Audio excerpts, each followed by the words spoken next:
Hi children, welcome to our civics class. Students, in the previous session you have heard about NAM, non-aligned movement, in which the meaning of NAM, meaning of non-aligned movement, you have heard, in which you were told that why India opted the policy of non-aligned movement. It was the ideal of the foreign policy of India. पीछे session में आपने सुना कि भारत ने गुट निरपेक्षता की नीति अपनाई। कितनी भी चुनौतियां भारत के समक्ष आईं। जैसा कि आप जानती हैं, आज़ादी के बाद हमारे देश के सम्मुख कई चुनौतियां थी, लेकिन उन चुनौतियों का बड़े साहस से, बड़ी बुद्धिमत्ता से सामना करते हुए भारत ने गुट निरपेक्षता की नीति अपनाई। With this, today's topic is, the next topic is distance from two camps. Topic number 4.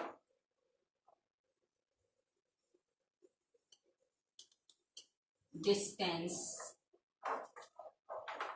from two camps.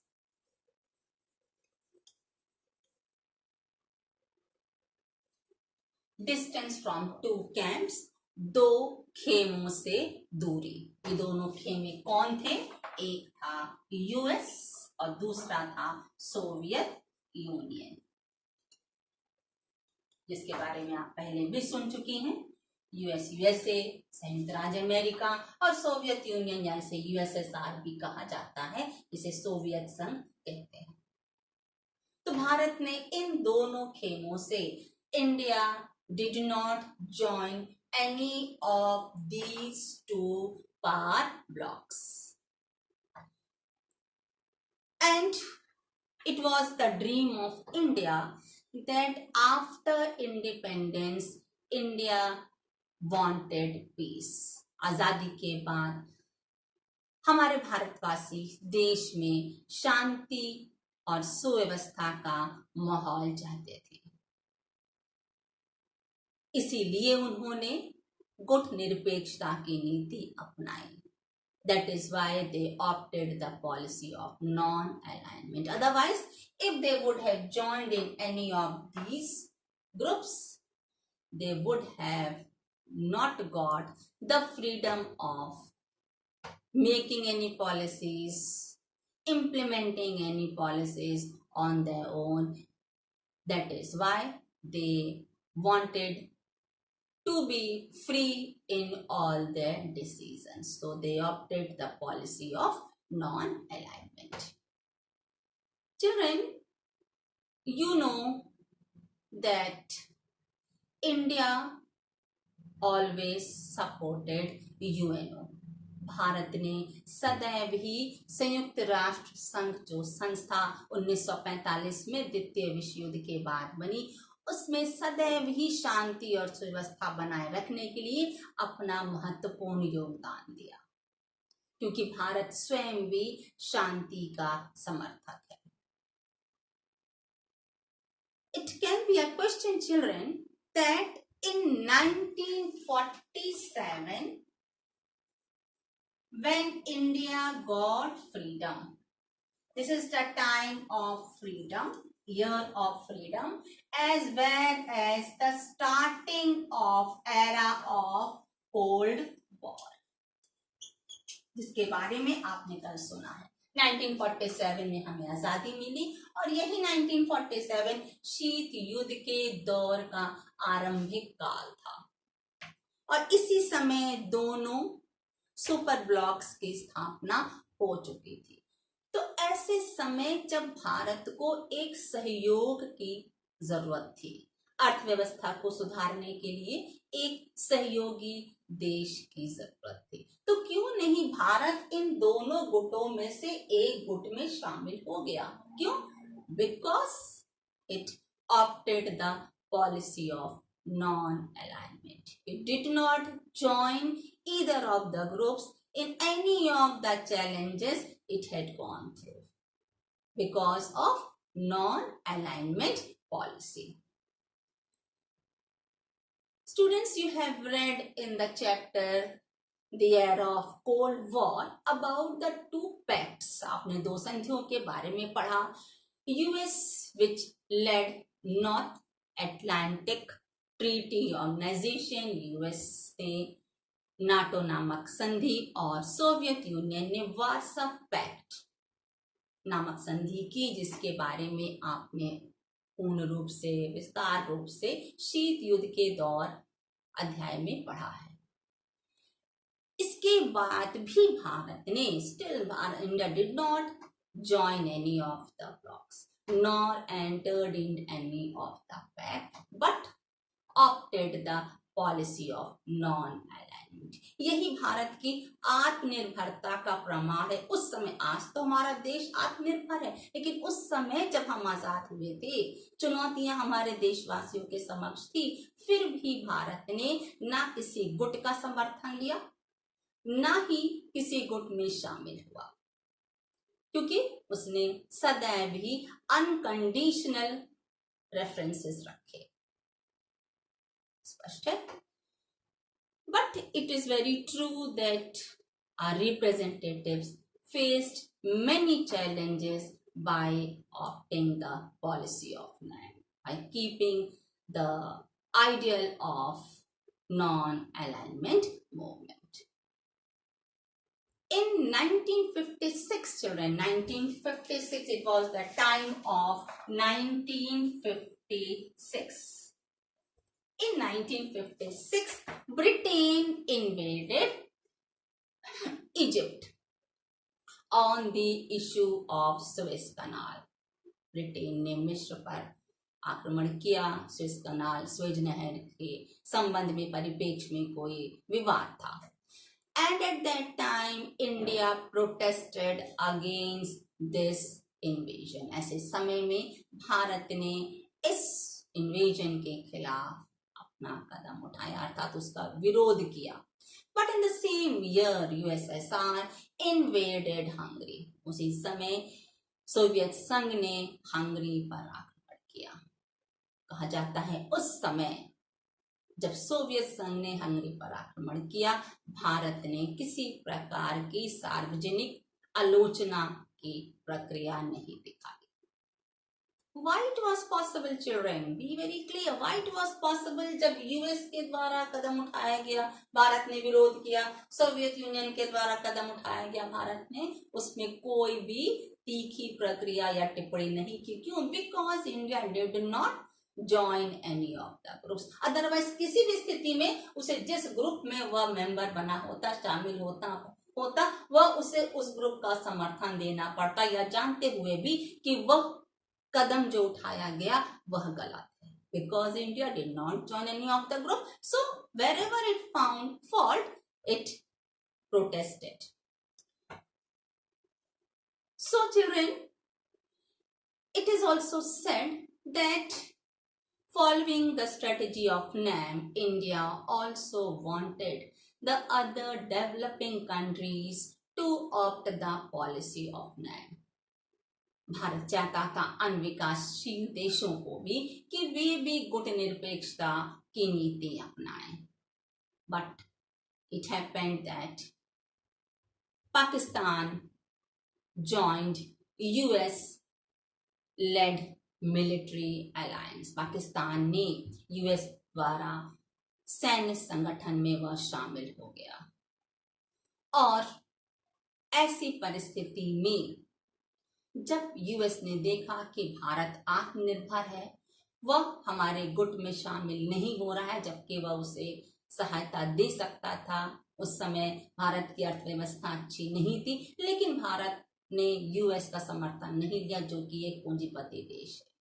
तो ये बात भी यूएस को अच्छी नहीं लगी. ये this is not the situation of today's. Keep it in your mind. We are speaking about the situation after the independence. Past many years this all incident has happened. ये आज की परिस्थिति नहीं है कि भारत ने क्या किया, अमेरिका को क्या अच्छा लगा, पाकिस्तान ने क्या किया, ये आज की परिस्थिति के बारे में हम चर्चा नहीं कर रहे हैं। हम इन वर्षों के बारे में चर्चा कर रहे हैं जो आपने अभी सुना है।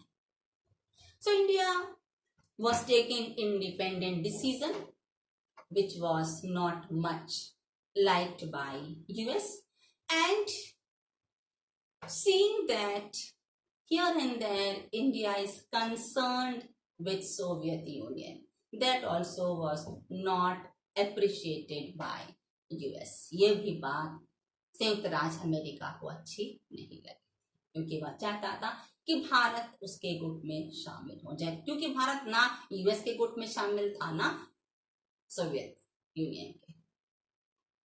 Clear? Then in the same context we have got the next point, number 5, Afro-Asian.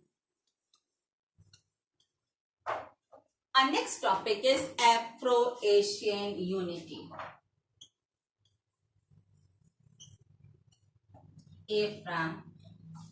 Afro-Asian unity. Children, seeing to the size, the location and the potential, power potential of India, as Nehruji was the Prime Minister at that time, he imagined that India can play a major role on international platform. Bharat की स्थिति को देखते हुए, उसके पार, उसकी शक्ति को देखते हुए नेहरू जी का यह मानना था कि भारत भी अंतर्राष्ट्रीय स्तर पर एक महत्वपूर्ण भूमिका निभा सकता है, specially in Asian affairs. So what did he do? Nehru started establishing good relation with newly independent states. जो नवनिवेशित स्वतंत्रता प्राप्त राज्य थे, उससे जवाहरलाल नेहरू ने अच्छे संबंध स्थापित करने आरंभ कर दिए। What did he do under his leadership? He convened Asian Relations Conference in March 1947. The month was March 1947, जब हमें आजादी नहीं मिली थी, अभी भी 5 माह बाकी थे हमारे आजादी के। फिर भी भारत ने अपनी आत्मनिर्भरता दिखाई। And secondly, India supported Indonesia because it wanted to see that Indonesia should gain independence from Dutch colonial regime. Bharat ये देखना चाहता था कि डच औपनिवेशिक स्वतंत्रता इंडोनेशिया को मिल जाए, क्योंकि वहां उपनिवेश स्थापित थे, उपनिवेशों की स्थापना थी डचेस की। For that, what did it do? उन्होंने क्या किया? By convening international conference in 1949 में वहां अंतरराष्ट्रीय सम्मेलन हुआ, क्योंकि भारत सदैव ही उपनिवेशवाद और साम्राज्यवाद का विरोध करते आया है। कि आपने पीछे पढ़ा है, आपने पीछे कई चैप्टर्स में पढ़ा होगा कि भारत की आजादी का भी यही था कि भारत में साम्राज्यवाद और उपनिवेश स्थापित था, जिसका विरोध भारत ने किया और अंततः उससे स्वतंत्रता प्राप्त हुई। Of course, children, India always opposed colonization and apartheid which was existing in South Africa. South Africa, दक्षिण अफ्रीका में जो रंग भेद की नीति थी, उसका भी भारत ने सदैव ही विरोध किया, because it is totally against to right to equality, क्योंकि वहां स्वतंत्रता नहीं रहती, लोगों को समान स्वतंत्रता नहीं मिलती, भेदभाव रहता है, रंग के आधार पर भेदभाव की नीति अपनाई जाती थी। यहाँ पर अपने भारत में भी तो यही था। इस प्रकार what did India do? Children, there is a city named Bandung which is in Indonesia. So there a conference was held in 1955. Afro-Asian conference was held. in Bandung, which is in Indonesia. So that also showed that India supported Indonesia by protesting against unfair. And later on, this conference led to establishment of non-aligned movement. यही conference बाद में गुट निरपेक्ष आंदोलन की स्थापना यहाँ से आरंभ हुई. And you must be knowing that the first summit of NAM, पहली बैठक नॉन अलाइंड मूवमेंट की, बेलग्रेड में सितंबर 1961 में आयोजित की गई, जिसमें पंडित जवाहरलाल नेहरू की महत्वपूर्ण भूमिका थी. So children, while speaking to this point number 4, point number 5, even the previous point which you have discussed about the non-aligned movement, you have totally heard that how India was able to maintain its policy based on NAM. And children, now also India is on the same lines. आज भी भारत गुट निरपेक्षता की नीति को अपनाता है. वह किसी गुट में शामिल नहीं है, किसी भी देश के साथ कंडीशनल कोई भी संधि नहीं करता जहां भारत को किसी भी नुकसान का सामना करना पड़े, क्योंकि भारत स्वयं में एक आत्मनिर्भर देश है जहां हमारे प्रतिनिधियों की महत्वपूर्ण भूमिका है. ये सही है कि भारतवासियों का योगदान भी है, लेकिन ये आप कह सकती हैं कि हमारे प्रतिनिधियों की इसमें बुद्धिमत्ता है, जहां भारत को उन्होंने एक आत्मनिर्भर देश बनाने का हर संभव प्रयास किया है. Okay, my children.